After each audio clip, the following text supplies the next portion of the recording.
بسم الله الرحمن الرحيم.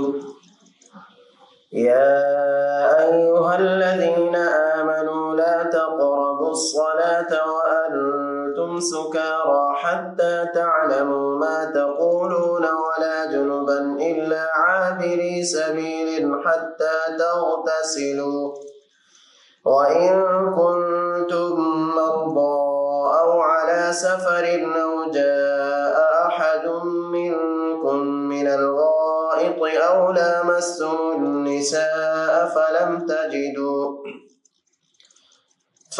تجدوا ماء فتيمموا صعيدا طيبا فامسحوا بوجوهكم وأيديكم إن الله كان عفوا غفورا.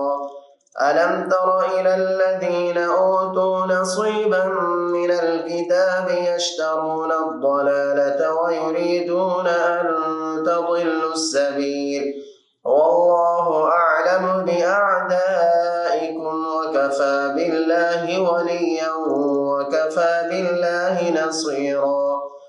من الذين هادوا يحرفون الكلم عن مواضعه ويقولون سمعنا وعصينا واسمع غير مسمع وراعنا ليا بألسنتهم وطعنا في الدين ولو أنهم قالوا سمعنا وأطعنا واسمع وانظرنا لكان خيرا لهم وأقوم ولكن لعنهم الله بكفرهم فلا يؤمنون إلا قليلا.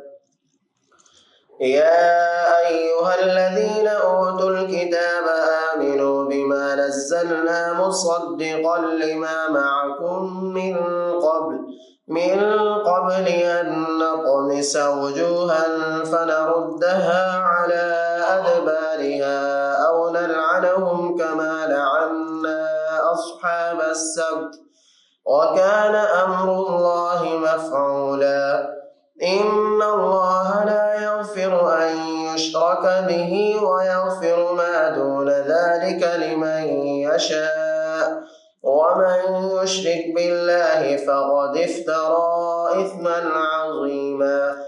ألم تر إلى الذين يزكون أنفسهم بل الله يزكي من يشاء ولا يظلمون فتيلا.